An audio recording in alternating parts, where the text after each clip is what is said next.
In any religious gathering or spiritual gathering, you will have this question come in some form or the other. This is called the problem of evil.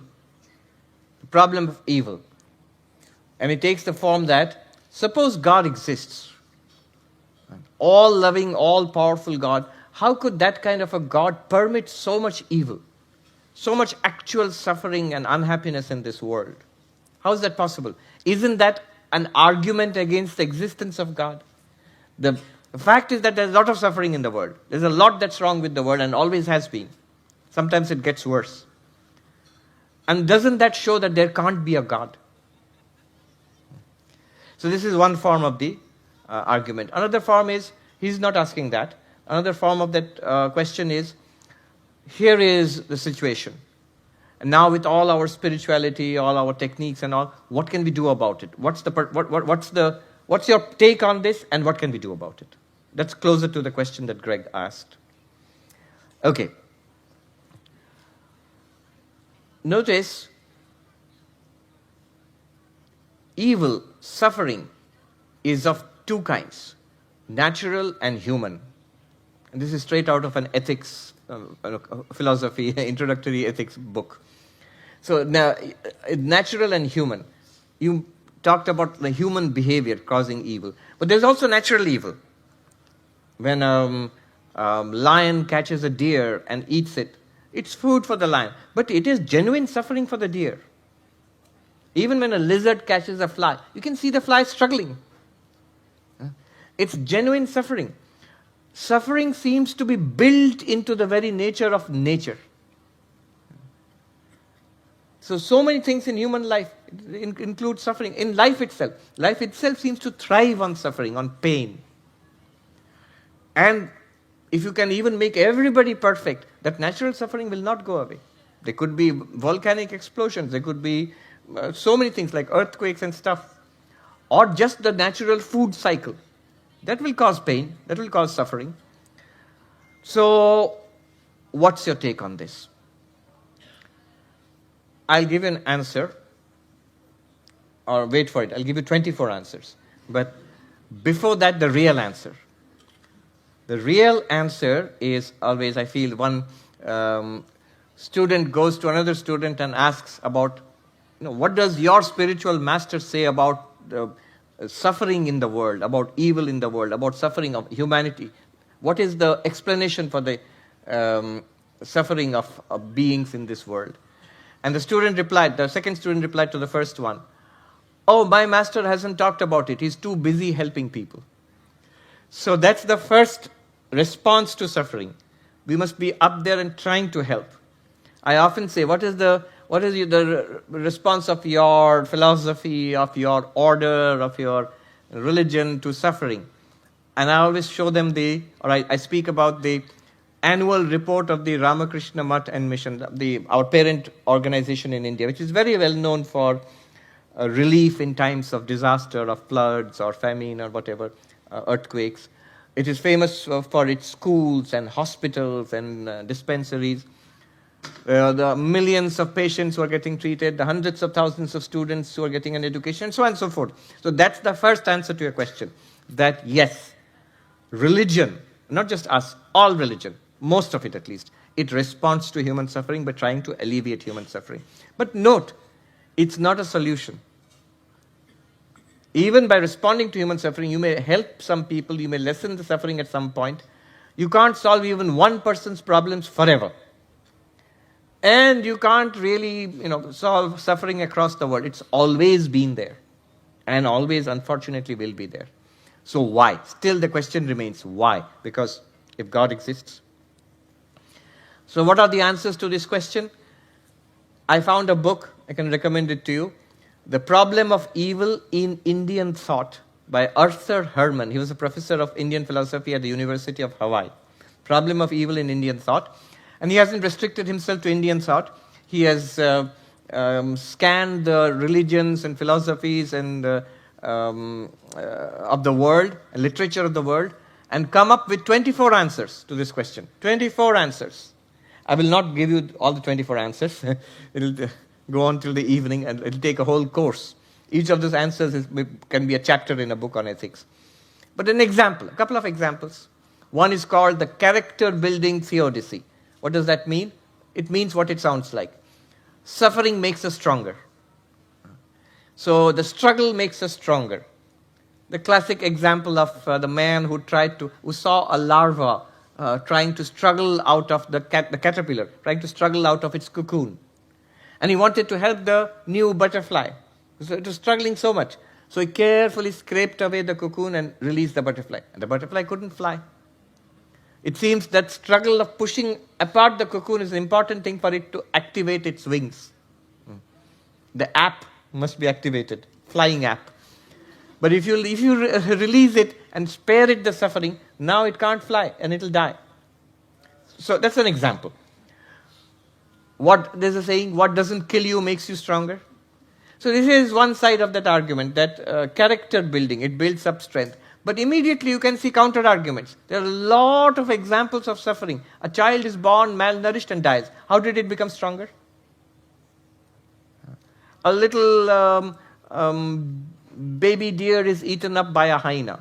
How did it become stronger? It didn't. It just suffered and died. So it's not a good solution. I mean, it's one kind of solution. Similarly, there are many others. Best possible world hypothesis. This is another answer. You're saying God has done a bad job of creating this world. But it's quite possible that all other possible worlds are worse than this one. The best job that God could get, the least kind of suffering is this world. Because if you try to create another world like this, it will have more suffering than this. Of course, you can play it the other way around. An evil God. God who is all-powerful, but not all good. In that case, it's understandable. Why is suffering there? Because God wants it. But then God is bad. Yes, God is bad. And good. Both. Or you can go down the Buddhist way. Or the Jain way. And say suffering is the nature of things. You remove God from the scene altogether. God has nothing to do with it. This is nature. And suffering is built into the very structure of nature. Your goal should be to transcend suffering yourself and help others to do so. What was the Buddha's answer to this question? It is the first noble truth of Buddhism. Suffering, all is suffering. Dukkha. Why? What do you mean it's built into the very structure of nature? He says, notice everything in this world is transient. Everything changes. So, anityam, sarvam anityam. Impermanent, indeed, all is impermanent. Second, it's not only impermanent. I mean, I can understand if it's impermanent. If the cookie is impermanent, it's good. Who wants an eternal cookie? A biscuit. So you can, if it lasts for a few seconds in my mouth, it's good enough. I don't want to chew on an eternal biscuit. So, no, the Buddha says it's not even temporary. It is momentary. Kshanikam, sarvam kshanikam. It doesn't even last for a period of time. It arises and passes away in a flash. And third, it is empty. It has no intrinsic existence. Everything in nature. Shunyam, sarvam shunyam. Empty, indeed, all is emptiness. And you bring them together. Transient, all is transience. Momentary, all is momentary. Empty, all is empty. Therefore, dukkham, sarvam dukkham. Suffering, all is suffering. Or someone might say, we are not really suffering, but things are unsatisfactory. All right, unsatisfactory, all is unsatisfactory. So built into the nature of things. Now, what does Advaita Vedanta say? The long story short, Vivekananda claimed that the basis of all ethics is this Advaitic insight, that we are all one consciousness. We'll see more of that tomorrow. Right now, we have just analyzed ourselves into I am awareness. I am the witness consciousness. But if I am the witness consciousness, what are you? You're also the witness consciousness. Because the way we regard ourselves, we'll regard the others that way also. If I think I'm a body, I'll see you as bodies. If I think I'm a person, which we mostly do, we see others as persons. If we think of ourselves and see ourselves as witness consciousness, we will see everybody as witness consciousness. Just that you know and the rest of us don't know it. That's all. But we are exactly the same as you. That's why a truly enlightened person will never be proud or arrogant.